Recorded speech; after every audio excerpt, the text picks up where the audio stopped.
قلب بالحق تعلق وبغار حراء تألق يبكي يسأل خالقه فأتاه الوحي فأشرق. Assalamualaikum warahmatullahi wabarakatuh. Allahumma salli ala Sayyidina Muhammad wa ala ali Sayyidina Muhammad. Ad-du'a silahul mu'min. Doa senjatanya orang beriman. Kita tak punya senjata karena kita bukan tentara. Kita hanya orang yang percaya pada pertolongan Allah SWT. Ittaqu da'watal mazlum. Takutlah doa orang teraniaya. Fa innahu la turad. Doa orang yang teraniaya tak ditolak Allah SWT. Yang punya ikatan la ilaha illallah Muhammadur Rasulullah, mohonlah supaya berdoa. Yang punya ikatan Melayu, tolonglah supaya berdoa. Kata Imam Abul Fida Ismail Ibnu Katsir dalam tafsir Al-Quranil Azim, la tuqra'u fi amrin asirin illa yassarahullah. Kalau dibacakan pada perkara yang sulit, yang susah, Allah menolong. Berkumpul ramai-ramai, sudah banyak yang sudah tertangkap. Orang tak bisa ke laut, tak bisa mencari makan. Dikirimkan makanan, yang mengasih makan pun ditangkap juga. Kemana lagi tempat mengadu kecuali kepada Allah. Hasbunallah wa ni'mal wakil. Ni'mal maula wa ni'mal nasir. Tapi putus asa tak boleh. Karena syarat putus asa mesti jadi orang kafir dulu baru putus asa. Kita tak kafir, kita tak putus asa.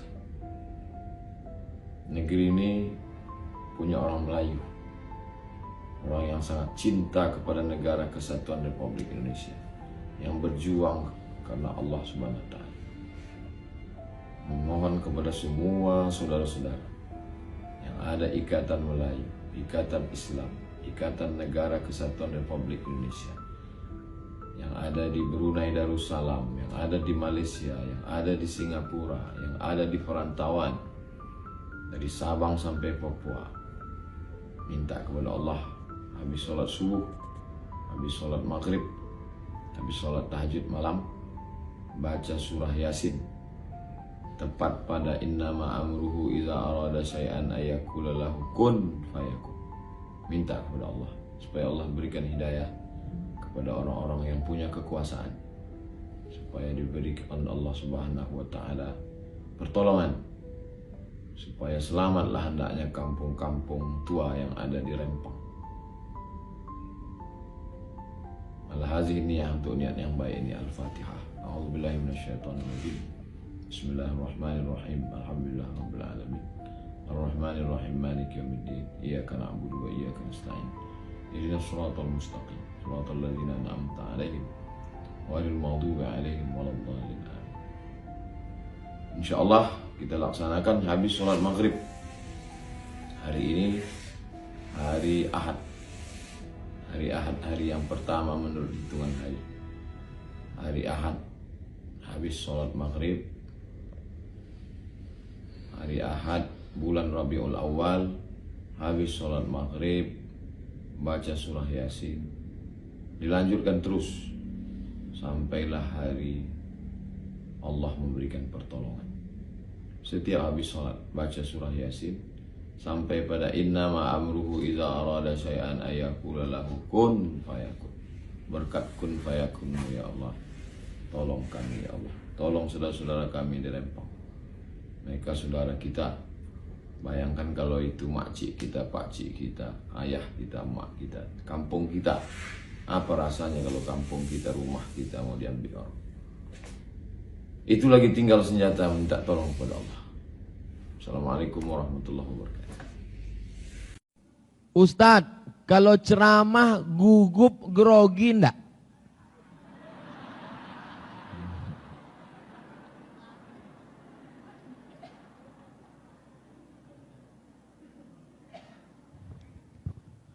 As.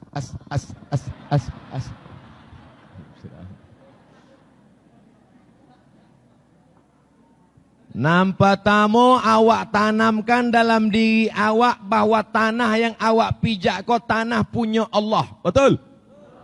Yang awak tanamkan dalam diri awak bahwa langit yang di atasku langit. Ambo asal nunjuk ke atasku. Kalau sodit. Awak tanamkan dalam diri awak bahwa yang di atas itu adalah langit punya Allah Ta'ala. Betul? Awak tanamkan dalam diri awak bahwa yang ada di hadapan awak iko sodonyo adalah hamba-hamba Allah Ta'ala. Nah, itu dulu dibangun.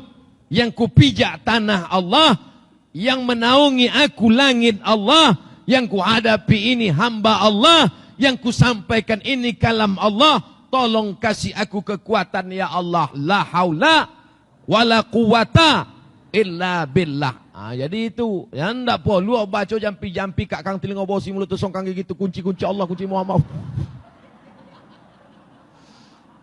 Apa lo baca-baca itu? Nah, jadi adik-adik, nanti kalau anda KKN, kalau kuliah kau kan ada KKN semester 7. KKN di mana?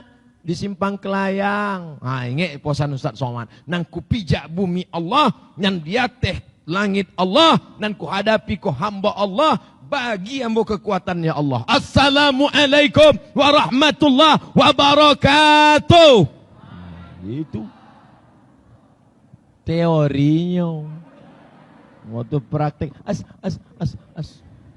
Tapi yang ambo sabui tadi dalam hati awak yang disabui. Tapi kalau sampai KKN tu ada bupati, ada camat, ada lurah, ada sabui pula. Yang kupijak bumi Allah, yang di atas langit Allah. Aku apa-apa sada kau hamba Allah sada. Aku hamba Allah. Tentu bohongi Pak Kades. Apa? Dalam hati awak supaya jangan sampai awak grogi. Kalau tetap jo grogi, tarik nafas panjang. Tapi diombui kan balik. Jangan sampai yang digrogi tertahan. Ini kalau tahan keluar dari belakang. Gitu. Jenazahnya disolatkan. Apakah setelah solat jenazah masih boleh ba'diyah? Ya. Kenapa lebih didahulukan solat jenazah? Karena ba'diyah waktunya panjang, sedangkan solat jenazah lebih cepat, lebih baik.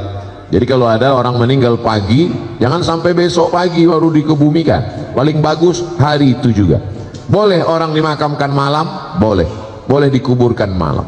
Nah ini, kalau bisa jangan sampai tunggu besok pagi, karena jenazah itu kalau sudah 24 jam mulai dia berubah, karena usus mulai membusuk dan lain sebagainya. Apalagi kalau ada dia kena penyakit menular, mulai mengeluarkan bakteri. Nanti orang yang memandikan tamu yang melayat. Ini menyadarkan kita, rumah-rumah kita, yang beli kita, pakai duit kita. Tapi kalau kita sudah mati, tidak. Bagaimana nanti kalau kau mati? Anakmu tak bisa menolong, jabatanmu akan digantikan orang lain, bahkan mungkin istrimu akan dinikahi oleh laki-laki lain. Siapa yang akan menolong engkau?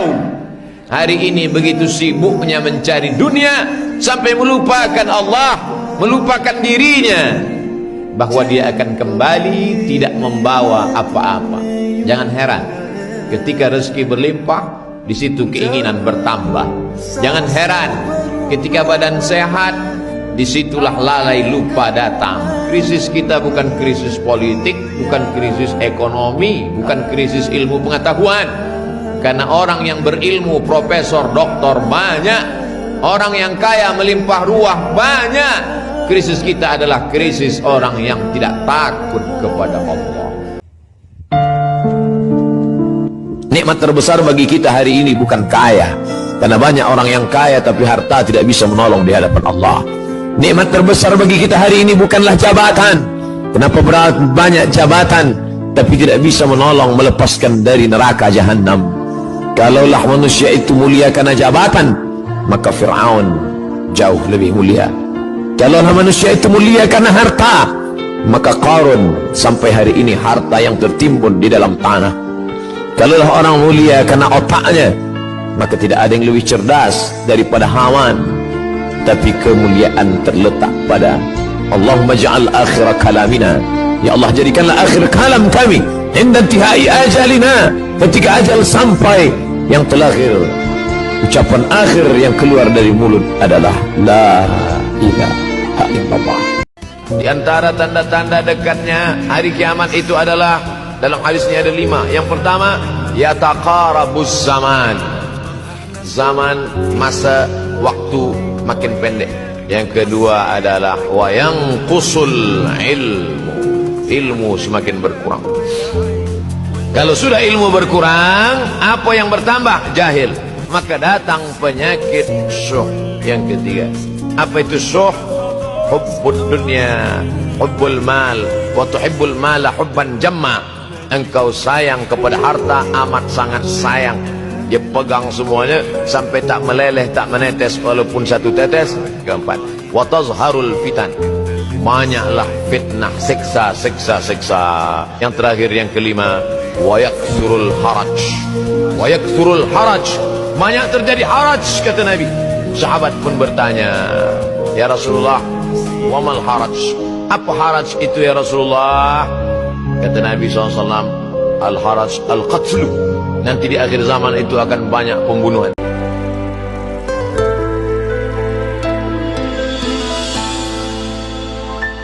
Setiap manusia punya rasa cinta yang mesti dijaga kesuciannya. Namun ada kala insan tak percaya saat dusta mampir bertata.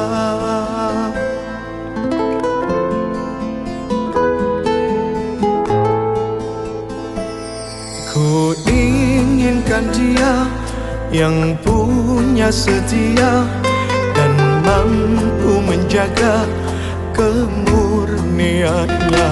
Saat ku tak ada, ku jauh carinya. Amanah pun jadi penjaganya. Hatimu tempat berlindungku dari kejahatan syahwatku. Tuhanku merestui itu, dijadikan engkau istriku. Engkaulah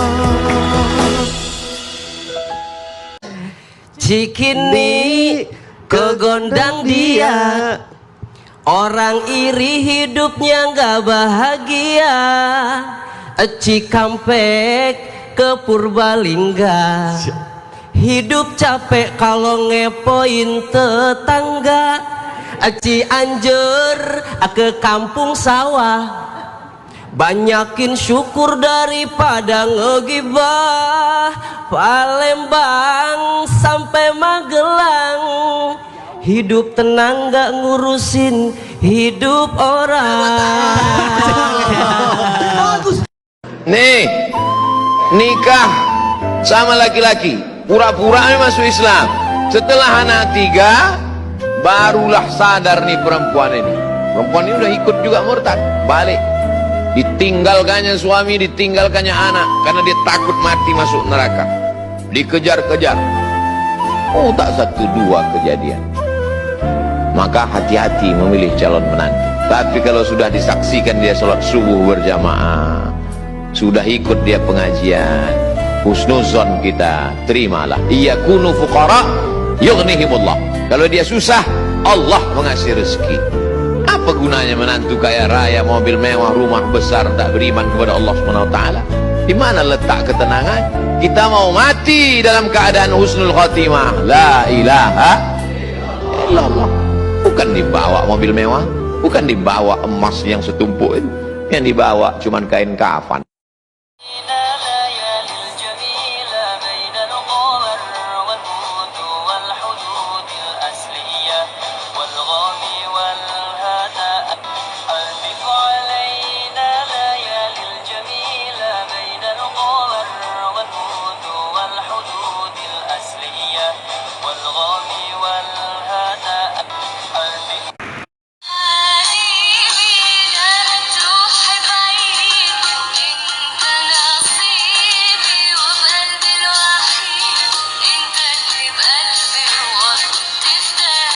Tidak ada bekal yang paling baik adalah kecuali salat, salat, salat. Inna awwala ma yuhasabu bil 'abdu yaumal qiyamah. Yang pertama kali dihisab, dihitung, dikira dari seorang hamba adalah salatuhu, salatnya. Idza salahat, kalau salatnya baik, salahal amalu kulluh, amal yang lain ikut menjadi baik. Wa idza fasadat, kalau salatnya rusak, fasadal amalu kulluh, amal-amal yang lain pun ikut menjadi rosak.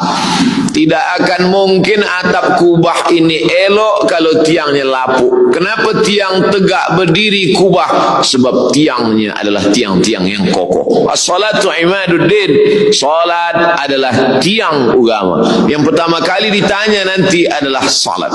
Dunia ini sementara sampai masanya akan terjadi hari kiamat. Amma yatasaalun. Mereka bertanya-tanya tentang hari kiamat. Anin naba'il azim, tentang berita besar bahwa dunia ini akan hancur. Alladzi hum fihi mukhtalifun. Mereka ada yang mengatakan dunia ini tidak akan kiamat, dia akan kekal abadi, selamanya akan seperti ini. Hum yakhtalifun. Kalla, kata Allah tidak. Kalla, sekali-kali tidak. Kalla saya'lamun. Mereka nanti akan tahu bahwa masanya tiba, dunia ini akan hancur berkeping. Idza sama'um fatarat, langit terbelah. Wa idzal kawakibun tasarat, planet hancur. Wa idzal biharu fujirat, lautan diletupkan. Wa idzal biharu fujirat wa idzal quburu bu'asirat. Semua yang dikubur akan dibangkitkan tegak berdiri menghadap Allah. Yaumal taffatis saqu bis-saq, hari itu kaki berjumpa dengan kaki, betis berjumpa dengan betis. Kenapa Allah tak mengatakan lutut berjumpa dengan lutut? Sebab kita bukan tamu yang dimuliakan dalam keadaan duduk, tapi kita dalam keadaan tegak. Kita adalah makhluk yang hina, membawa banyak dosa. Saat itu kaki tegak berdiri berapa lama?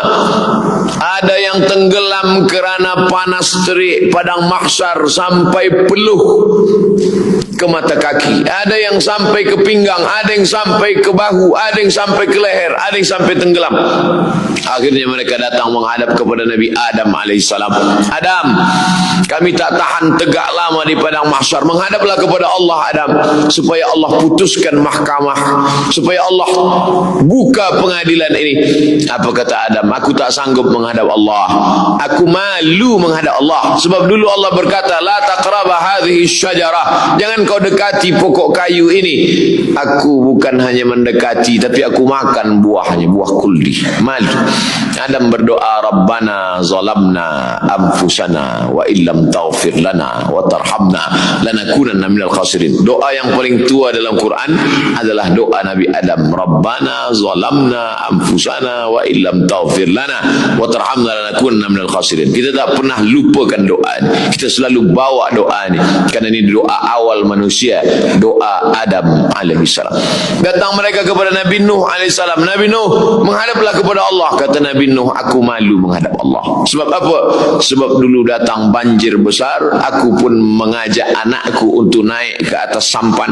Ya bunayya, wahai anakku, irkam ma'ana, marilah naik ke atas sampan perahu bahtera ayah. Apa kata anaknya Kan'an? Sa'awi ila jabali ya'simuni minal ma'. Aku tak mahu ikut kamu. Sa'awi ila jabalin, aku akan naik ke atas bukit, ya'simuni minal ma', insyaallah aku selamat daripada air ini. Tapi rupanya manakala anak akan tenggelam, saat itu apa kata Nabi Nuh alaihi salam? Ya Rabbi, inna ibni min ahli. Ya Allah, itu anakku ya Allah. Nabi Nuh tak ada berkata kepada Allah, ya Allah selamatkan dia, tak ada. Tak sanggup lidah Nabi Nuh berkata selamatkan dia, sebab dia adalah menderhaka. Tapi apa kata Nabi Nuh? Inna bani min ahli, itu anakku akan tenggelam, akan mati di atas bukit ya Allah. Apa kata Allah Subhanahu wa taala marah kepada Nabi Nuh? Innahu laisa min ahlik, dia bukan anakmu. Innahu amalun ghairu salih, karena amalnya tak saleh. Malu Nabi Nuh menghadap Allah Subhanahu wa taala. Sampai akhirnya mereka menghadap kepada Sayyidina wa Maulana Muhammad sallallahu alaihi wasallam. Muhammad saja yang berani menghadap kepada Allah. Oleh sebab itu, kita boleh jadi umat yang umurnya paling pendek, yang ibadahnya paling sikit, tapi karena Nabi kita yang awal berani menghadap Allah, maka kitalah yang pertama kali masuk ke dalam surga Jannatul Firdaus. Luruskan usahamu, luruskan hatimu, luruskan pikiranmu, luruskan amalmu, hidupmu Allah yang mengurus. Bisa untuk update status yang janji Allah Subhanahu wa taala, wallahu yatawallas shalihin. Orang yang soleh itu Allah yang mengurus. Allah mengurus hidup kita. Masalah hidup kita Allah yang mengurus. Sekarang banyak orang sibuk mengurus hidupnya, tapi tak diurusnya hati dan pikirannya. Akhirnya kacau balau. Berniat baik, berpikir baik, berkata baik, berbuat baik. Datang baik, alhamdulillah. Datang yang tak baik, berarti Allah sedang menguji. Kalau dikasihnya nikmat, syukur. Dikasihnya ujian, sabar. Hidup ini cuma dua, antara syukur dan sabar. حفظنا كل القرآن جوّرنا طلق اللسان فهمنا حق البيان. Bagaimana anak bisa jadi seperti Ustadz Somad? Enggak ada disebut Ustadz Somad sini. Bagaimana anak bisa jadi seperti UAS? Mungkin ini maksudnya Ustadz Asep Supriyat. Universitas yang paling berhasil mendidik alumninya adalah Universitas Penderitaan. Saya ditinggalkan orang tua saya kelas 2 SD di Sumatera Utara. Mereka pindah ke Riau. Saya menumpang di rumah keluarga ibu saya. Habis itu berpindah ke rumah kakak ibu saya. Habis itu berpindah ke rumah orang tua angkat saya. Sampai saya tamat sekolah 95. Di situ baru saya paham skenario Allah. Allah ingin membuat saya sebagai orang yang mandiri. Saya bisa merasakan perasaan. Paman saya, tante saya, anak-anaknya, mantunya, cucunya. Sekarang anak-anak tak bisa merasakan perasaan itu. Tidak halus feelingnya. Kenapa? Karena dia tidak perlu merasa. Di rumah-rumah bapaknya, ini emaknya, mau makan sesuka hati dia, kaki dia angkat ke atas, ada pembantu. Saya nggak bisa begitu. Saya mesti merasakan, melihat wajah mereka. Baru saya paham, Allah membentuk saya supaya tajam rasa saya, feeling saya, maka dibuatnya kehidupan saya seperti itu. Lalu kemudian akhirnya saya pergi ke Mesir 4 tahun, gak ketemu ibu saya. Habis itu pergi ke Maroko 2 tahun. Setelah itu pulang, tausiah, ceramah, direkam, diusir, viral. Jadi nggak ada sekolah yang membuat Abdul Somad itu nggak ada. Tapi pendidikan di rumah, ibu, keluarga, bapak ada, sibuk mencari nafkah, kemudian lingkungan, bacaan, keadaan, situasi. Jadi siklus manusia ini begini. Mau manusia, mau organisasi, mau yayasan, mau kerajaan, begitu. Generasi pertama, pejuang. Generasi kedua, penikmat. Generasi ketiga, penghancur. Jadi kalau kita mau anak-anak kita tetap berjuang, jangan buat mereka terlena dengan kenikmatan. Tamat dari Insan Tama, apakah bisa alumni ini pergi ke Australia? Pede, memang mereka biasa, berkomunikasi lancar. Jadi suruh mencari dana. Dari mana Ustaz tahu? Tadi baju kaosnya udah saya lihat. Dia bisa menulis, dia pergi ke luar negeri, ada yang ke Kairo, ada yang ke Australia, ada yang ke Inggris. Jadi biarkan anak ibu terbang sejauh mata memandang. Di hari petang dia akan pulang, karena dia tahu di mana letak sarang. Dia akan memperbaiki Indonesia insya Allah. Jangan nanti anaknya mau pergi, mama aku mau pergi ke Cambridge University. Jangan, mama udah tua. Pergi, terbang sejauh mata memandang. Jangan nangis, pergi. Kunci pintu kamar, baru nangis. Doakan dia. Waktu saya mau daftar S3 2017, mak saya umurnya hampir 70, meninggal umur 71. Mak, saya nakut-nakuti dia. Aku udah daftar S3 di Sudan. Sekarang aku mau cuti. Aku tinggal di Sudan 2 tahun. Sebetulnya nggak wajib tinggal. Saya mau ngeliat respon dia. Aku udah terdaftar di Sudan, aku mau tinggal di Sudan 2 tahun. Semua berhenti, aku berangkat. Gimana? Apa kata dia? Aku udah biasa hidup sendirian di rumah nih. Kau silakan pergi, pulang kau dokter. Aku bangga punya anak dokter. Makanya kalau ada mahasiswa yang ngadu ke saya, Ustadz, saya dapat beasiswa dari Al-Azhar, terus emak saya nggak ngizinkan. Mati aja lah mak kau.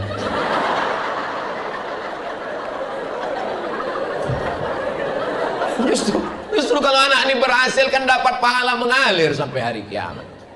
4 tahun saya, tapi tidak saya ngomongkan gitu. Takut saya sakit hati dia kan. Dalam hati aja. Tak bisa saya lagi ngomong, udah kartu mati udah. Saya maunya ibu-ibu itu jumpa sama saya ceritakan bagaimana mak saya. Sampai terpikir saya waktu di Mesir itu 4 tahun nggak pulang. Jangan-jangan aku ini anak angkat ini. Pulang saya setelah 4 tahun, 98 berangkat 2002 pulang. Mak rindu gak sama aku waktu aku di Mesir? Aku rindu betul sama kau. Jadi gimana cara mak kalau rindu? Ku cari anak-anak yang hitam macam kau. Ada anak tetangga hitam. Itu ku belikan baju hari raya, ku undang makan. Karena aku tengok dia hilang rinduku sama kau. Begitu rupanya cara dia mengobati hatinya. Setelah saya pulang, saya jadi ustadz, saya bawa dia ceramah ke Medan. Saya bawa ke hotel. Mat, ya mak, kawanku mau datang, mau jumpa. Bawa dia ke sini. Jumpa di mana? Terserah, mau di kamar, mau di lobi. Di bawah aja lah. Ya, ayo ku kawan. Saya biarkan ngobrol, saya nguping dengar apa cerita orang. Ibu ini nanya, waktu anak kau di Mesir, kuliah lama-lama di Maroko, apa yang kau doakan? Kenapa hati kau kuat berpisah? Kenapa dia sehat? Aku tiap malam mendoakan dia, ku bacakan 100 kali Al-Fatihah. Untuk anakku Abdul Somad, sehatkan dia ya Allah. Al-Fatihah. Bertawassul dengan surat Al-Fatihah masyru', sunnah. Bertawassul dengan amal soleh, bagaimana hadis dalam Sahih Al-Bukhari. Satu bertawassul berdoa dengan sedekahnya, satu bertawassul dengan bakti kepada orang tuanya, satu bertawassul dengan tidak jadi berzina. Maka bertawassul dengan membaca Al-Quran dan Ummul Quran Al-Fatihah masyru', bukan bid'ah, sunnah. Membaca Al-Fatihah atau dengan bersedekah. Datang jamaah, Ustadz tadi saya lewat di depan rumah emak Ustadz. Oh ibu tahu? Ya saya selalu dulu datang waktu beliau masih hidup. Di antara ceritanya Pak Ustadz, apa cerita dia? Aku selalu menzikirkan anakku. Apa dibacakannya untuk saya bu? Dibacakannya tahlil la ilaha illallah 1000 sampai 3000 kali untuk engkau Ustadz Somad. Ibu. Makanya waktu ibu saya meninggal, saya pikir ini kiamat udah dunia ini. Tak ada lagi tempat meminta tolong. Rupanya sampai hari ini masih ada sisa-sisa doanya yang makbul. Maka doakan anak-anak ibu, kalau nanti dia tamat, insan tamat, dia mau pergi, ibu izinkan atau tidak? Dari bunyinya sepertinya enggak. Ketika dunia terasa sempit, Allahumma qad daqat alaika, Allahumma qad daqat alayya. Ya Allah, sudah terasa sempit dunia ini bagiku. Bima rahubat, padahal sebelumnya dunia ini lapang, tapi hari ini terasa sempit. Maka keluar dari mulut, ya Allah. Idza daqat alaika dunya faqul ya Allah. Kalau terasa sempit dunia, hembuskanlah nafas panjang. Katakan, ya Allah. Sayyidina Hasan ini meninggalnya kena racun. Selepas dia terminum racun itu, datanglah adik dia, namanya Sayyidina Al-Husain. Lalu Sayyidina Al-Husain bertanya, wahai saudaraku Hasan, ya, man saqaka, siapa yang membagi engkau minum racun ini? Kata Sayyidina Al-Hasan, walima ya akhi, kenapa engkau tanya? Muka surat 52. Aku ingin membalaskannya, karena dalam Islam an-nafsu bin nafsi, nyawa balas nyawa. Nanti bila engkau mati, aku akan pancung kepala dia, hukum mati sesuai dengan ajaran Islam. Apa jawab Sayyidina Al-Hasan? Innama hadhihi dunya. Dunia ini apa sebenarnya hakikat dunia? Layalun faniyah. Malam berganti malam dan dia akan sirna menghilang. Da'hu, biarkanlah orang yang membunuh aku itu melalui malam-malam itu. Hatta altaqi ana wa huwa indallah. Nanti aku akan bersua dengan dia di hadapan Allah di padang mahsyar. Sampai mati. Dia tahu siapa yang meracun dia, tapi dia tak nak menyebutkan nama. Fa'aba an yusammiyahu, dia tak sebutkan namanya. Jadi kalau nak pakai fiqh, wa jazaa'u sayyi'atin sayyi'atun mithluha, kalau kamu diperlakukan perbuatan buruk, balas buruk. As-sinnu bis-sinni, dipatahkannya gigi kamu, patahkan pula gigi dia. Al-ainu bil aini, dia cucuk mata kamu, cucuk pula mata dia. An-nafsu bin nafsi, dia hilangkan nyawa kamu, hilangkan pula nyawa dia. Tapi ayat itu ada ujungnya, faman afa wa aslaha fa ajruhu 'ala Allah. Siapa yang ingin memaafkan sampai berjumpa nanti di hadapan Allah, Allah akan berikan balasan. Sayyidina Al-Hasan dia sampai kepada level itu. Ustaz Abdul Somad belum lagi. Tapi Ustaz, kami dengar tak ada dendam. Saya tak dendam, tapi ingat sikit ada. Belum lagi macam Sayyidina Al-Hasan. Saya sudah berumur 46 tahun. Kehidupan saya tak sama dengan kawan-kawan saya yang umur saya sama. Walaupun sama-sama umur 46, tapi jalan hidupnya tak sama, karena hidup saya ini zigzag. Dari perjalanan hidup itu saya ambil kesimpulan, menghadapi ujian hidup hanya dua saja, tak lebih. Yang pertama husnuzan, yang kedua ridha. Maka Allah berikan lebih dari yang kita inginkan, lebih dari yang kita pikirkan, lebih dari yang kita minta. Saya ulang sekali lagi. Husnuzan, ridha, maka Allah balas lebih dari yang kita inginkan, lebih dari yang kita pikirkan, lebih dari yang kita minta. Mau percaya mau tidak, saya mengalaminya dalam hidup saya. Sampai hari ini saya malu berdoa sama Allah. Kenapa? Karena Allah kasih saya lebih dari yang saya minta, lebih dari yang saya pikirkan, lebih dari yang ada pernah dalam cita-cita saya. Berbagai macam ujian hidup. Lepas dari PNS, berhenti ceramah 4 bulan gara-gara ketemu calon presiden. Bulan 11 April saya ketemu, 12 April Twitter saya diretas, meme fitnah-fitnah ke Abdul Somad, dapat rumah dari capres. Abdul Somad buat macam-macam, hancur semuanya. Nomor saya dirusak, nomor saya diretas, di cloning. Akhirnya 4 bulan saya tidak keluar sama sekali. Selama 4 bulan ini apa kerja saya? Selama 4 bulan ini kerja saya cuman menulis, makan, sholat. Nulis, makan, sholat. Nulis, makan, sholat. Nulis, makan, sholat. Nulis, makan, sholat. Jadi, minta ambil yang coklat. Nulis, makan, sholat. Nulis, makan, sholat. Jadi, inilah jadi yang saya bawa pertama ke Sudan. Saya tulis sendiri. Yang awalnya referensi itu 1 kamar, tapi nggak pernah tersentuh karena saya sibuk tausiah ceramah. Nulis, makan, sholat, nulis, makan, sholat, nulis, makan, sholat. Jadi, setelah diedit, direvisi sampai saya ke Sudan, ini jadinya. Habis itu sidang cum laude. Habis itu saya ke Brunei, dikasih profesor.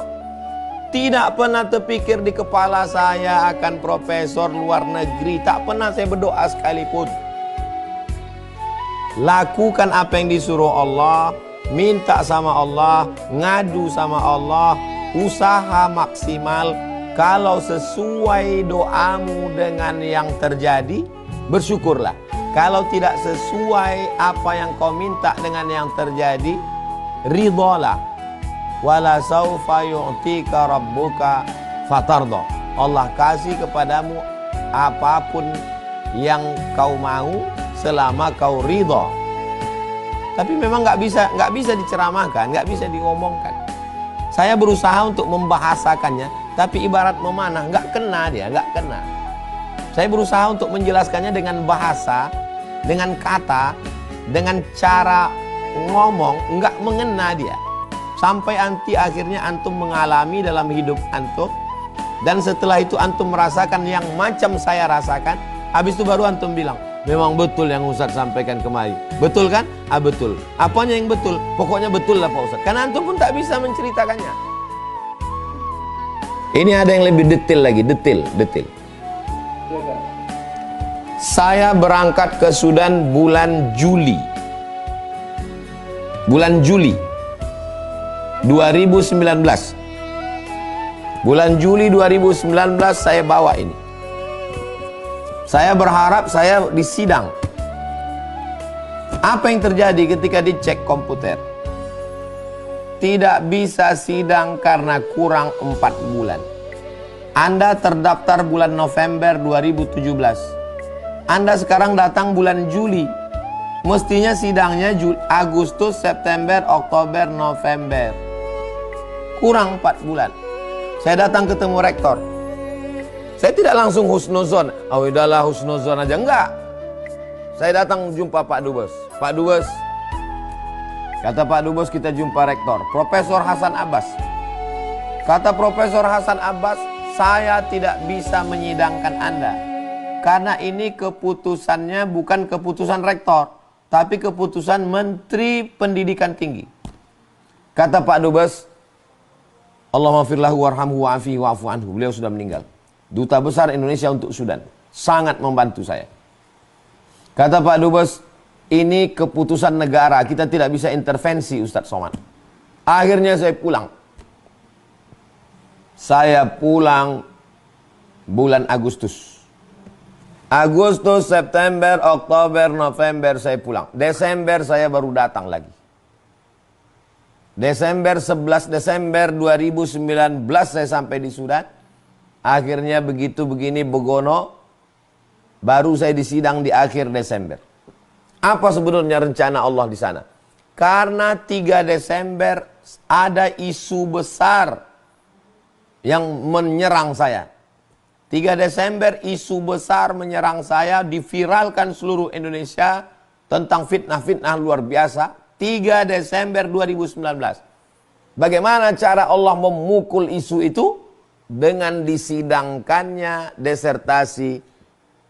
Maka hilanglah isu itu dengan berita Abdul Somad cum laude di akhir Desember 2019. Kita balik. Seandainya ikut kemauan saya disidang bulan Juli, menurut keinginan saya Juli. Berarti Desember nanti nggak ada lagi alat untuk menghilangkan isu itu. Allah yang punya rencana. Sampai sedetil itu. Itulah yang membuat saya malu meminta sama Allah. Sidangkan aku Juli ya Allah, sidangkan aku Juli. Kata Allah, kau sidangnya nanti Desember. Karena hasil ini nanti untuk mukul ini, untuk menghantam ini. Maka sejak itu malu saya untuk menceritakan rencana saya pada Allah. Rencanaku begini ya Allah. Tapi kalau menurut engkau baiknya begini, aku ridho. Karena yang sudah-sudah rasanya indah sekali kalau ikut rencana engkau aja ya Allah. Wallahu a'lam bishawab. Itu satu bagian yang sangat detail dalam perjalanan hidup saya. Demikian Bang Alvin. Di antara tanda-tanda dekatnya hari kiamat itu adalah, dalam hadisnya ada 5. Yang pertama, yataqarabuz zaman. Zaman, masa, waktu makin pendek. Yang kedua adalah wa yanqusul ilmu. Ilmu semakin berkurang. Kalau sudah ilmu berkurang, apa yang bertambah? Jahil. Maka datang penyakit syuh. Yang ketiga, apa itu syuh? Hubbud dunya, hubbul mal, wa tuhibbul mala hubban jamma.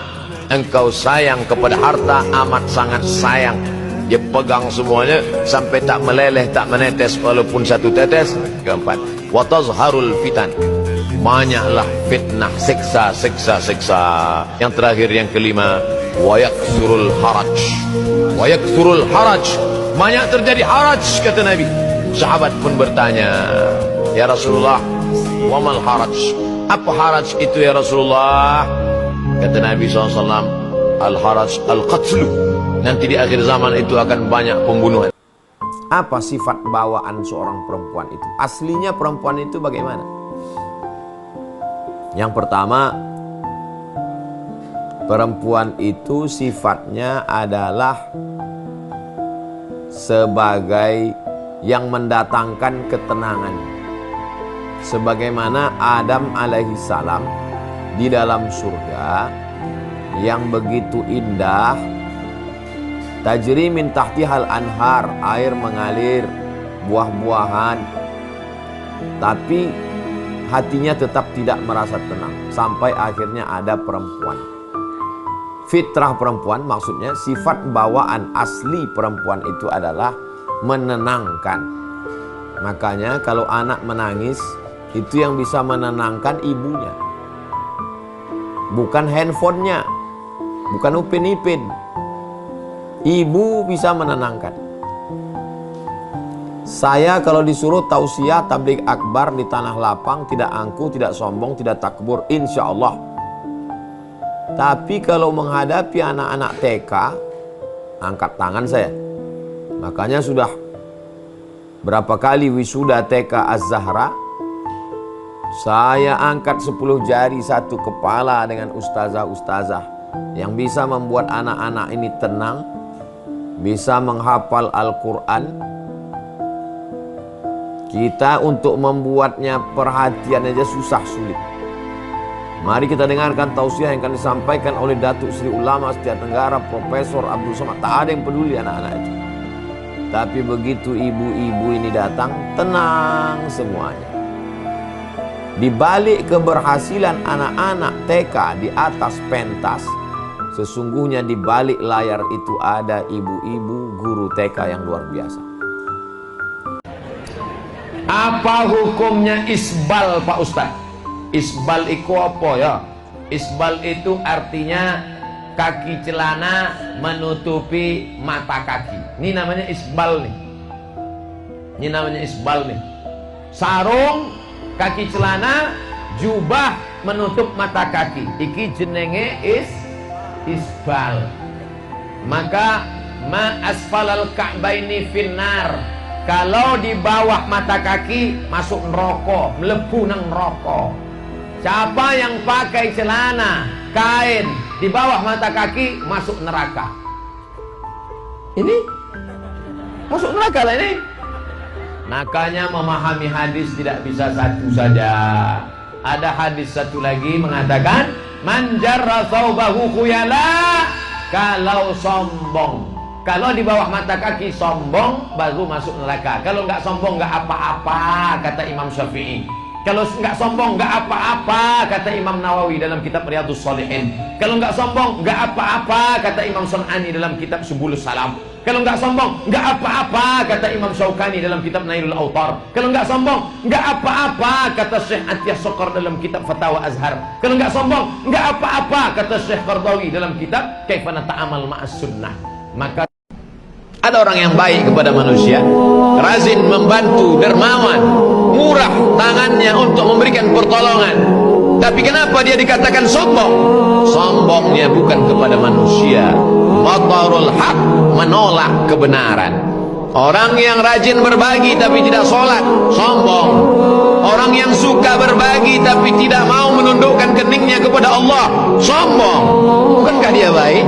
Bukankah dia sopan? Bukankah dia santun? Karena definisi sombong, kata Nabi, batarul haq, menolak kebenaran. Yang penting baik, yang penting sopan, yang penting mau berbagi. Masalah dia sholat bukan urusan kita, urusan kita. Karena Nabi memeriksa jamaah. Asyahidun fulan, mana si fulan? Mengapa tidak sholat berjamaah? Sebenarnya apa yang kamu sombongkan? Harta atau tahta? Kamu harus tahu bahwa kalimat Allahu Akbar itu bukan sekedar Allah Maha Besar, namun juga memiliki arti bahwa kita sangatlah kecil. Jadi, mau sebanyak apapun harta kamu, mau setinggi apapun tahta kamu, kamu hanyalah makhluk kecil di hadapan Allah. Jadi tidak ada yang perlu disombongkan. Mari kita jaga sinergi persatuan kita dalam ukhuwah keislaman. Silakan dari manapun ilmu bisa diambil. Ambil dari setiap yang baik-baik. Entah itu dari Ormas, Muhammadiyah, NU, Persis misalnya, Dewan Dakwah dan sebagainya. Silakan. Ada yang baik ukuran Al-Quran Sunnah, ambil. Tidak baik kita tinggalkan. Dan jangan sibuk dengan mencela satu dengan yang lainnya. Atau dengan gerakan-gerakan, silakan. Ya, hubungan tarbiyah, ada salafi, ada macam-macam, dengan segala nama silahkan, ada baik ambil. Tapi jangan sibukkan diri kita untuk merusak itu semua dengan hal yang tidak menyenangkan.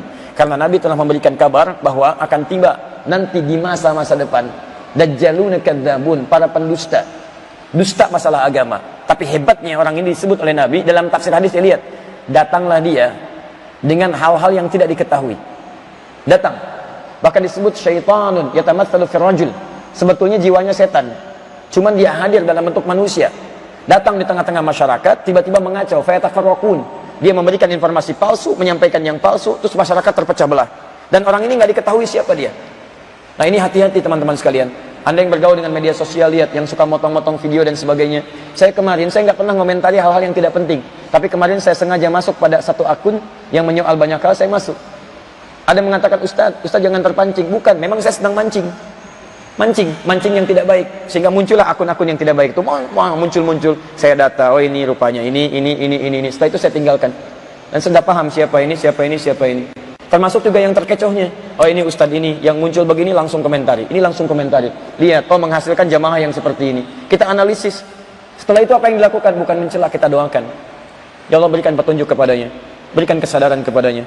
Ya, dalam sujud malam kita doakan, ya Allah berikan hidayah, pertemukan kami dalam kebaikan, sinergikan kami ya Allah, tunjukkan kalau saya salah ya Allah, sehingga dengan kesalahan itu bisa dijauhi oleh orang lain.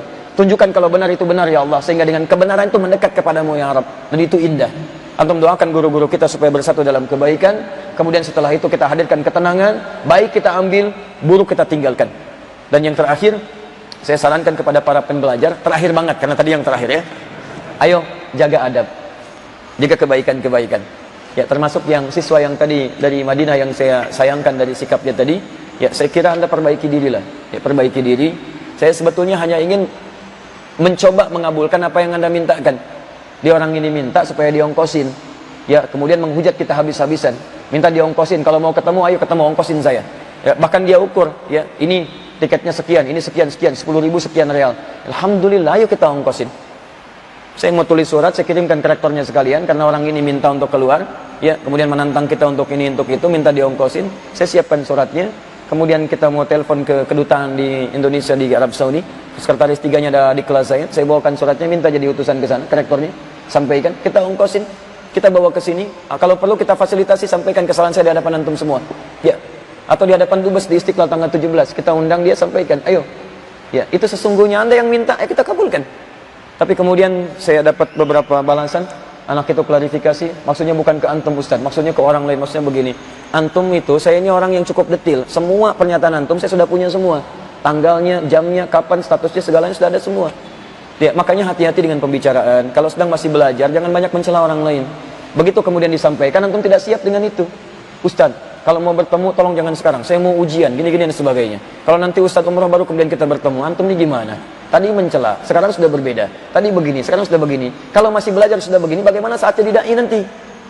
Kalau dalam belajar saja sudah mencela orang lain, mencela guru, bagaimana saat jadi pengajar? Bagaimana kualitas muridnya nanti? Maka itu saya mengajak pada antum semua, kalau antum belajar, jadilah pelajar, jangan jadi pengajar. Dan susun bahasa-bahasa yang baik. Karena agama ini menyebar lewat akhlak, bukan hanya menyebar lewat tuntunan. Ya, maka kalau Anda meminta demikian, Anda jangan khawatir, saya tidak akan merusak karir kuliah Anda. Silakan kuliah dengan nyaman dan sebagainya, tapi rubah perilaku Anda. Saya tidak meminta, saya nggak akan seperti yang lain, tulis materai 6.000 minta maaf, tidak. Saya hanya tunjukkan bahwa kata-kata Anda itu kadang-kadang tidak baik, akibatnya seperti itu. Ya, jadi silakan, nggak ada masalah, saya tidak akan ganggu kuliah Anda. Silakan teruskan kuliah dengan baik dan sebagainya. Sebetulnya saya ingin mengabulkan permintaannya saja. Ya, tapi karena sudah menyampaikan berbagai sesuatu, yaitu terbuka, saya tidak akan respon banyak hal dari itu semua. Kalau ingin menyampaikan sesuatu, silahkan, saya dari Madinah dan sebagainya, sampaikan. Dan saya senang menerima itu semua. Ya teman-teman sekalian, dan kepada yang di media sosial, tolong jangan dihujat lagi anak itu, supaya bisa fokus untuk belajar dan sebagainya. Saya tidak mencelanya, sudah selesai. Saya anggap itu selesai. Ya, saya juga tidak akan kemudian tulis lagi kepada rektornya, karena anak ini sudah khawatir dipulangkan dari sana, khawatir macam-macam. Jadi silahkan Anda belajar dengan tenang, dan tolong jangan dibully lagi, karena sudah mungkin lisannya. Saya sudah maafkan dia, dan saya tidak akan ungkit lagi, sudah selesai. Yang penting jadi pelajaran untuk kita semua. Kalau masih belajar, jangan banyak mencela orang lain. Jelas ya? Baik, Anda yang belajar dengan saya dan Anda mencela orang lain, saya bersaksi di hadapan Allah, Anda tidak pernah belajar dengan saya. Sudah, ya, cukupkan, ambil yang baik-baik. Dengan itu semoga Allah maafkan kita semua, semoga Allah ampuni kita semua, dan semoga Allah berikan syafaat pada Muhammad SAW untuk kita semuanya, insya Allah. Subhanakallahumma bihamdika asyhadu an la ilaha illa anta astaghfiruka wa atubu ilaik. Wa akhiru da'wana alhamdulillahi rabbil alamin. Allahu minkum. Maaf. Bukunya cukup. Siapa yang paling jauh? Mana yang paling jauh? Dari mana? Jogja. Ya. Pontianak. Masya Allah. Jazakumullah khair. Oh, sudah ada. Ada lagi yang paling jauh? Tidak ada. Baik, kalau nggak ada yang paling jauh, saya kasih yang paling dekat ya. Jazakumullah khair. Nanti insya Allah pertemuan berikutnya kita coba, kalau masih ada cetakan kita bagikan lagi. Nanti kita titipkan ya. Assalamualaikum warahmatullahi wabarakatuh. Ini di Quran surah keempat ayat 103 itu, di ujung ayatnya itu ada penanda ciri standar orang beriman. Maaf. Kita tanya dulu nih. Kita beriman tidak hari ini? Halo, beriman? Hati-hati ya, karena kata Nabi ada yang subuh beriman, sorenya sudah kufur tuh. Ya, yusbihu mu'mina wa yumsi kafira. Hati-hati ya. Yuk, apa ciri orang beriman tuh? Iman itu konfirmasinya bisa didapatkan satu melalui suara adzan. Adzan itu sama dengan penanda waktu sholat. Tahu dari mana iman itu bisa dicek dengan suara adzan? Quran surah ke-8 Al-Anfal di ayat yang kedua. Innamal mu'minuna alladzina idza dzukirallahu wajilat qulubuhum. Sungguh insan beriman itu ciri standarnya bisa dilihat. Kalau disebutkan nama Allah, ada konfirmasi iman dalam hatinya. Jadi iman itu letaknya di kolbu. Nanti konfirmasinya lewat suara adzan, dipanggil, disebutkan nama Allah. Makanya disebutkan nama Allah 5 kali dalam sehari untuk mengecek iman ada nggak dari subuh sampai isya. Ya, Allahu Akbar, Allahu Akbar. Ada getaran di hati kita, sudah adzan. Nah, itulah iman. Itulah iman. Makanya orang yang punya iman dengan yang belum punya iman akan beda getarannya. Ini hanya dimiliki oleh orang yang punya iman saja. Yang belum punya iman nggak bisa, nggak punya itu. Allahu Akbar, Allahu Akbar. Surah apaan nih? Toanya kencang banget, ya. Tapi kalau orang beriman, Allahu Akbar, Allahu Akbar, ya Allah sudah adzan. Itu konfirmasi itu. Nah, nanti semakin tinggi imannya, bahkan ada yang orang sudah menunggu sebelum tiba waktunya. Tadi subuh jam 4:13 di sini. Ada yang nunggu dari jam 3. Padahal belum dipanggil. Ya. Masya Allah. Di Bekasi 4:09. Allahu Akbar, Allahu Akbar. Azan, ingat dia.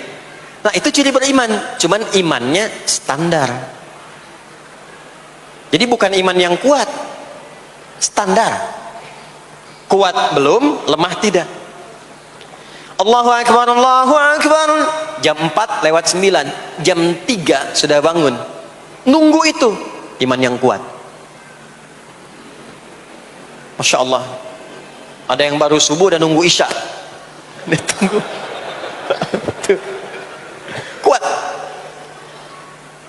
Ada yang sudah qomat, sudah la ilaha illallah, belum kepanggil, dipanggil 4:09, dia baru bangun jam 9:04.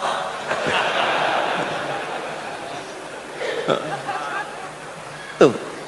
Nah, ini iman lemah. Di bawah.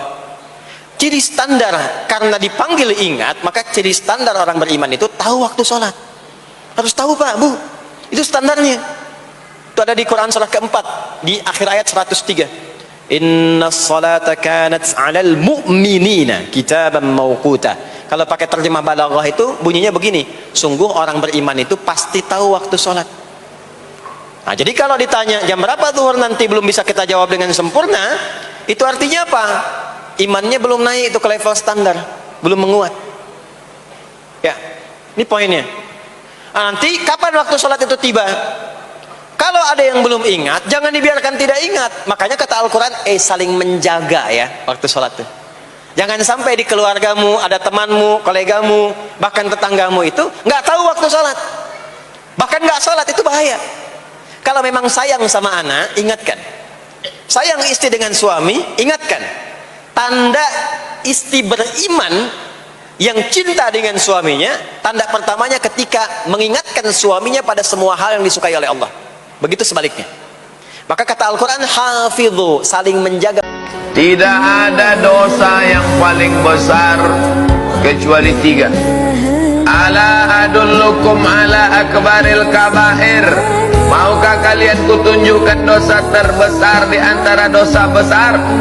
Apa itu ya Rasulullah? Pertama al-isyraq, mempersekutukan Allah. Yang kedua uququl walidain, durhaka pada orang tua. Ini 3 anak perempuan ini, 1 anak laki-laki ini, kalian duduk bermusyawarah, kalian jaga mak kalian, tiket kunci masuk surga. Menjaga anak dibesarkan, belum tentu anak itu jadi soleh. Banyak anak durhaka sekarang. Tapi dosa meninggalkan orang tua, durhaka, dunia pasti dapat, akhirat pasti dapat. Yang 3 orang perempuan, laki-laki menyia-nyiakan orang tua ini, nanti di dunia ini, di akhir hayatnya pasti dia merasa. Jadi saya ingin katakan, Yathrib ini sudah lama, 37 generasi sebelum kelahiran Nabi, sudah ada tempatnya, sudah ada kemudian penduduk awalnya. Secara singkat, sebelum kedatangan Nabi, tempatnya bukan kota, Pak. Tidak ideal, Bu.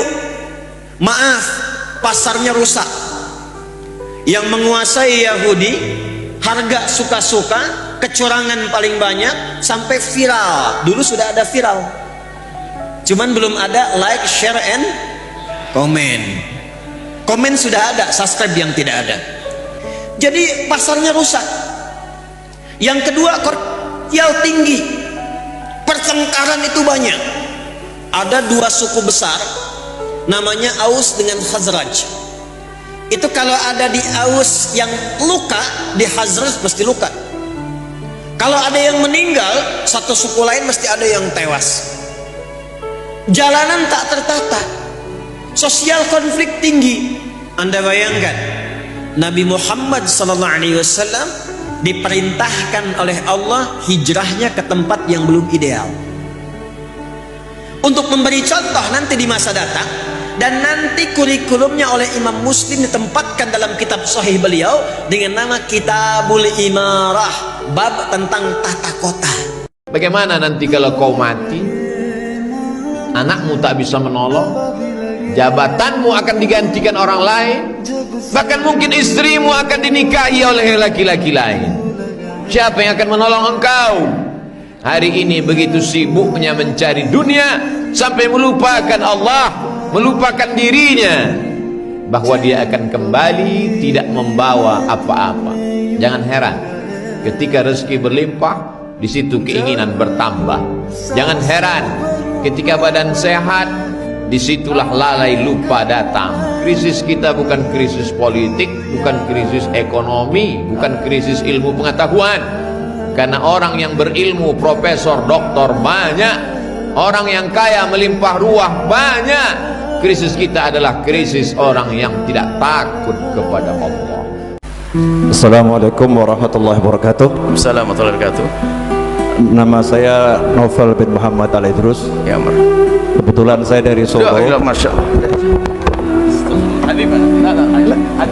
Ya,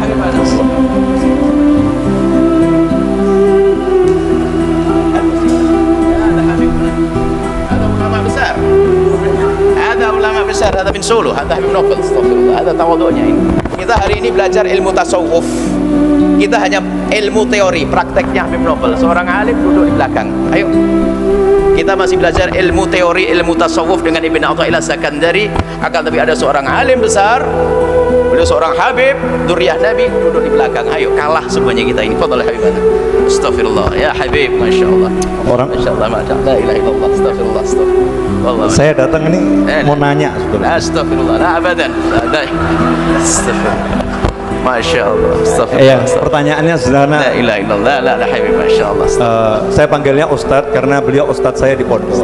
Astagfirullah. Jadi saya masuk pondok tahun 94 akhir, 95 awal saya diizinkan untuk lulus sama Habib Hasan Baharun almarhum. Kemudian beliau masih punya hutang sama saya. Malam ini sebetulnya saya mau nagih hutang. Jadi tahun 95 awal itu pernah janji sama saya, Habib kalau ke Blitar mampir nanti saya kasih telur puyuh. Ada kartu maksud? Nah, Masya. Ya, telur puyuh. cuman di Blitar. Lah ini saya nagihnya ke Cirebon ini. Saya mau nanya tadi, kalau ada suami yang dalam benaknya menggauli wanita lain dalam benaknya, ternyata itu istrinya sendiri, termasuk zina atau tidak, Ustaz? Terima kasih. Masya Allah. Ada Habibuna. Ada luar biasa, Masya Allah. Hari ini kita nikmat kabir. Kedatangan beliau dikasih ilmu yang luar biasa. Sebuah buah contoh tawaduknya beliau, Masya Allah. Kita malu. Harus dijawab pada ini. Masya Allah. Astagfirullah. Ahlan assalamualaikum habibana. Kaifalukum? Masya Allah. La ilallah. Kita tidak ngelihat lirin. Kita nolehnya agak susah, Habib. Makanya kita tidak noleh ke sini. Masya Allah. Beliau adalah Habib Novel Al-Idrus. Sering dengar ya? Beliau di YouTube, ulama beliau di Solo. Kalau datang Solo, beliau adalah ulama mudanya. Alhamdulillah, datang ke tempat kita semakin berkah tempat ini, Masya Allah. Berpeganglah dengan ulama-ulama seperti beliau ini, habaib seperti beliau ini, mengajarkan kelembutan, mengajarkan dakwah, Masya Allah, di mana-mana. Jazakumullah, terima kasih Habibana. Ini mau dijawab tak Habibana? La ilaha illallah. Antum alamu, antum tahu sebetulnya. Berkaryalah, sibuklah mencari nafkah, sibuklah dengan kreativitas, sibuklah dengan pekerjaan. Sampai apa? Sampai kapan? Sampai mereka yang menolakmu itu merasa menyesal. Setuju? Banyak juga pasukan sakit hati nampak. Berkarya, berprestasi, jangan hanya sekedar sensasi, tapi tunjukkanlah karya yang terbaik. Sampai akhirnya orang yang menolakmu, orang yang mengejekmu, orang yang mengolok-olokmu menyesal. Kalau belum mampu untuk membahagiakannya, maka paling tidak jangan menyusahkannya. Ada satu dosa yang akan diterima azabnya di dunia dan di akhirat kelak. Ada orang-orang yang minum khamar tapi hidupnya tenang, karena azabnya ditunda sampai pada hari kiamat. Ada orang-orang yang berbuat dosa zina tapi hidupnya tenang, karena ditunda Allah azabnya sampai ke neraka jahanam. Tapi ada satu azab yang akan diterima di dunia, di akhirat pun akan menanti azab yang lebih parah dan lebih besar. Itulah orang-orang yang tidak sempat membahagiakan orang tuanya. Man ahabun nas bi husni suhbati. Siapa orang yang paling layak untuk mendapatkan baktiku ya Rasulullah? Kata Nabi, ummuka. Thumma man? Siapa lagi? Ummuka. Thumma man? Siapa lagi? Ummuka, ibumu. Thumma man? Siapa lagi ya Rasulullah? Abuka, ayahmu. Begitu Allah Subhanahu wa ta'ala memuliakan mereka. Andai mereka tak lagi ada di alam ini, sempatkanlah untuk datang ke makamnya. Ucapkanlah salam, assalamualaikum ya ahlad diyar minal mu'minin wa inna insyaallah bikum lahiqun yarhamullahul mustaqdimina wal mustakhirin. Bacakan Al-Fatihah, bacakan qul huwallah 3 kali. Innaha la ta'dilu thulutsal Qur'an. Qul huwallah itu sama dengan sepertiga Al-Qur'an.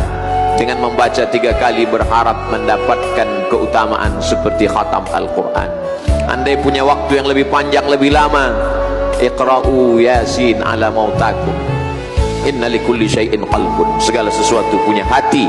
Wa qalbul Qur'an yasin. Hatinya Al-Quran ada yasin. Iqra'uha ala mautakum. Bacakanlah pada orang yang sudah meninggal dunia. Sesungguhnya pahala bacaan Al-Quran itu sampai kepada mereka. Maka ketika dihadiahkan pahalanya kepada almarhum almarhumah, mudah-mudahan itu mendapat menjadi ganti bakti yang tak dapat dijemput. Menetes air mata darah untuk mengulang, mereka tak akan hidup kembali.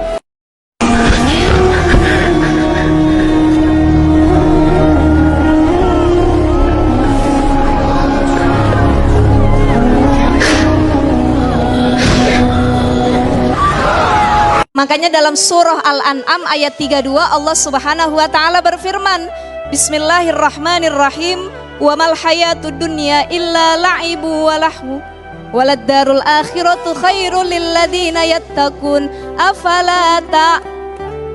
Masya Allah, artinya apa Bu? Udah katanya. Hidup dunia itu segala isi di dalamnya, kehidupan dunia itu cuman permainan, senda gurau. Ini pasangan itu senda gurau, anak senda gurau, harta senda gurau. Semua yang kita miliki itu nggak kekal dunia. Walal akhiratu khairul lil ladina yattaqun. Yang kekal buat orang-orang bertakwa itu akhirat. Karena kita di dunia cuman singgah. Orang hidup di dunia itu cuman seperti azan dan iqomah, bentar doang hidup kita ini, betul apa enggak? Jadi ternyata kunci kebahagiaan itu di Quran bukan uang. Kunci ketenangan, kesuksesan itu bukan harta benda, bukan jabatan, bukan kedudukan. Bahkan tidak sedikit orang yang telah mendapatkan kedudukan, bahkan tinggi kedudukannya, masih ingin menambah karena belum merasakan ketenangan dan kenyamanan. Bukankah Anda perhatikan orang-orang yang terjebak dalam korupsi itu, perbuatan-perbuatan mungkar itu, bukankah kalau diperhatikan hartanya sudah melimpah, kedudukannya kadang-kadang sudah tinggi? Apa yang menyebabkan mereka bersikap demikian? Karena ada satu bagian dalam kehidupan yang belum dirasakan kenikmatannya. Kata Allah, kunci untuk meraihnya adalah takwa. Anda yang ingin mendapatkan tambahan pengetahuan yang sekarang tengah belajar, pelajarkah, mahasiswakah, ternyata kuncinya bukan sekedar bakat kepintaran. Quran surah kedua Al-Baqarah di akhir ayat 282, wattaqullaha wa yu'allimukumullah. Kamu tingkatkan takwamu kepada Allah, kata Allah, aku tambahkan dan ajarkan kepadamu tambahan pengetahuan. Kunci kebahagiaan ternyata bukan harta, bukan kedudukan. Quran surah kedua Al-Baqarah di akhir ayat 189, wattaqullaha la'allakum tuflihun. Tingkatkan takwamu kepada Allah, kata Allah, aku tanamkan kebahagiaan di setiap etape kehidupanmu. Rumah tangga bahagia, pekerjaan bahagia, kehidupan sosial bahagia.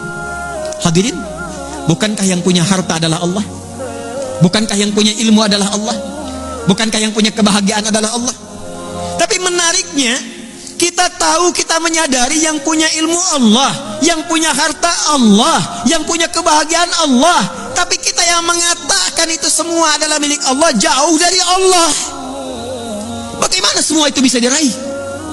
Bukankah hukum mengatakan orang yang dekat dengan seseorang yang punya kapasitas akan punya akses mendapatkan kemudahan dari kapasitas yang dia miliki?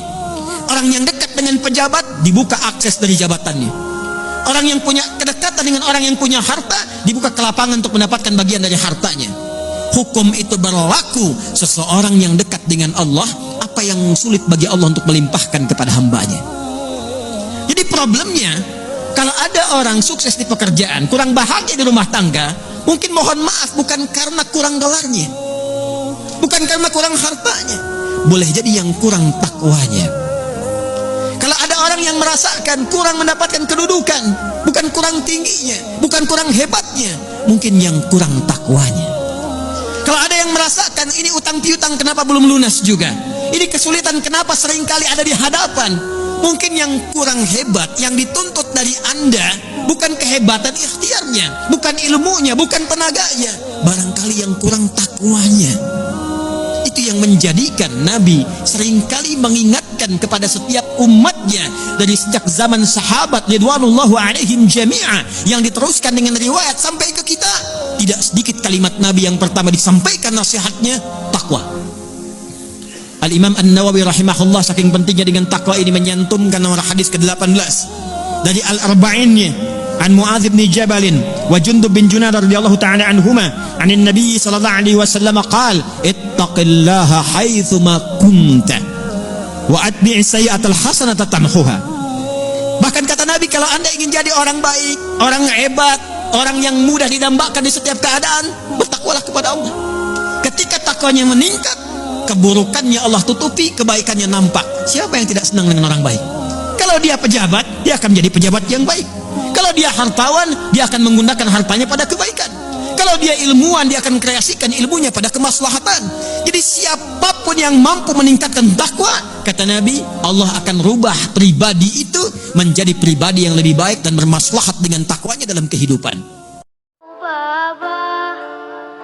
wal batulil mustatabah wan nabi thumma sahabah fa'asa da'wah mujabah natawassal bil babah wal batulil mustatabah wan nabi thumma sahabah fa'asa da'wah mujabah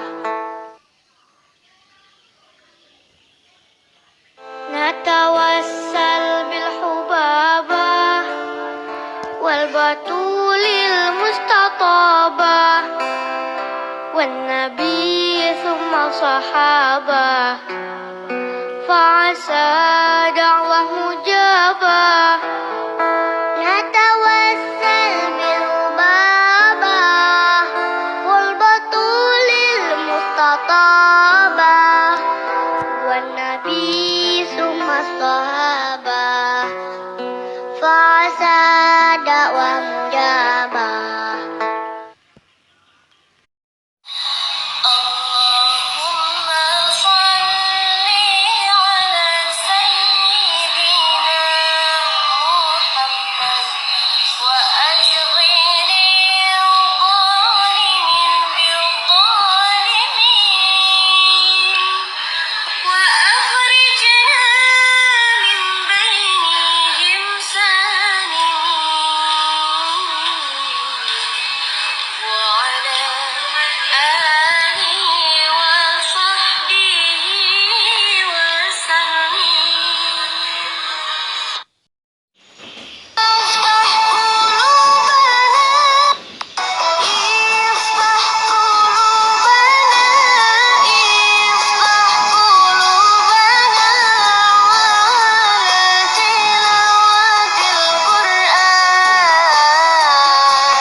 Mana orangnya nih?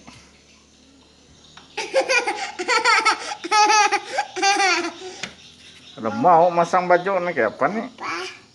Nggak mau masang baju. Udah mau nih kayak apa nih?